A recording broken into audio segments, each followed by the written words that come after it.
Hey guys, how's everybody? Hope you're all well. Hope everybody's had a great week.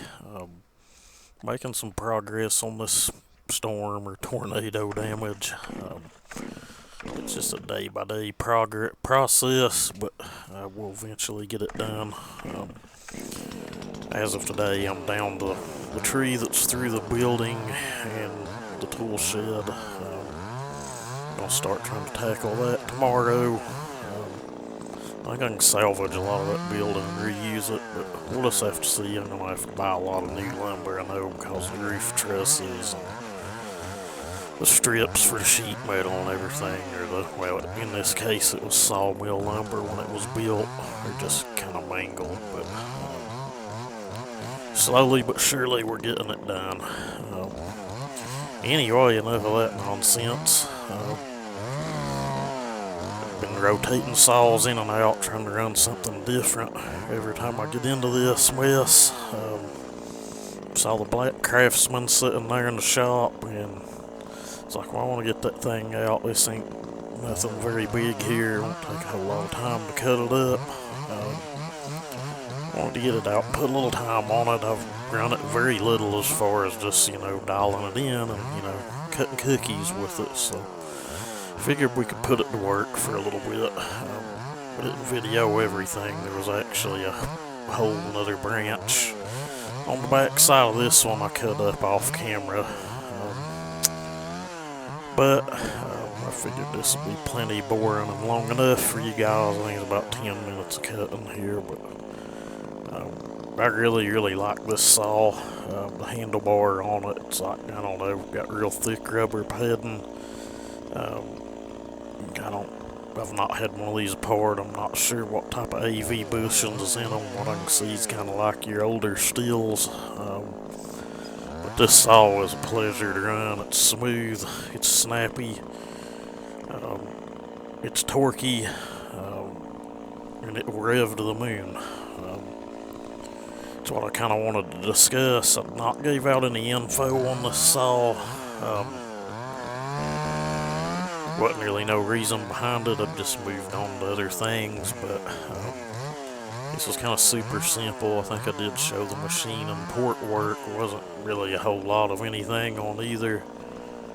I'm thinking when I pulled the base gasket it was going to make squish a little tighter than it should have been, but then again I don't really remember. There was a reason I cut the squish band, but I also cut the band and cut a little more back off of the base. It's been a little while since I done it, a couple months back. There's some videos on the channel on it, but I don't really know if I went over timing numbers or anything. Muffler mod, timing advance. It is machined as a band and base cut, like I said, but it's not a high compression saw. It's like stockish compression, if that. That big step that's in the exhaust port around these, it's just like, the smaller 40 and 42, 36cc saws. I felt in this application, regardless of where it put the port timing, that I needed to pull it out of there. Exhaust port is super tiny. I'd run the saw in stock form, it ran great. I'm thinking that we made right at a 40% improvement with the port and machine work. I about know that because I've done my math wrong in one video, and seemed a lot of people came in and let me know that. A couple of the guys were super cool about it, nice, but there was some pretty bad comments, so I just took the whole video down. Like nobody has a bad day and miscalculates anything. Everybody's perfect today, But this is a short blowdown saw, so people that are against grinding the uppers, I don't know what to tell you, but it just is what it is. I've not found anything that didn't like the uppers played with in some form or fashion. I'm not saying I do super short blowdown on every build either. It's saw dependent, transfer design dependent. There's a lot more goes into this puzzle than just one certain part of it. But anyway, from what I remember, the numbers on this were like 99, 119, and I think 78, 79. I think I had the squish set up pretty tight on it, and these do have a dome piston, so the squish kind of varies, just like I explained in the 260 video. But those of you that build know with those numbers. Again, I don't really remember what I pulled out of the band or bass, but those of you will know by the numbers that, it's not a super high compression build. But it is still torquey. That's a 20 on it. It is the chain that was on that little Echo when I bought it. It's an Echo chain, I guess. It's semi-chisel, it's 325. It is safety chain, but it does have one of my grinds on it. So for what it is, it pulls pretty good. Pulls a pretty nice chip. Super smooth. And for this application, it worked out just fine. Full comp, full chisel chain, set up aggressive or horrible to do something like this with. You get hung up a lot. It's just a nightmare to cut small brush and limb with something set up like that. But every chain has its place, I guess. I ain't really got much of a problem with safety chains or low kickback, anti-vibe, whatever you want to call it. But again, they all have their place. But yeah, this build turned out really well. This is hickory, it's hard hickory. This thing pulls really well, runs really nice. I think this thing's 54 cc's.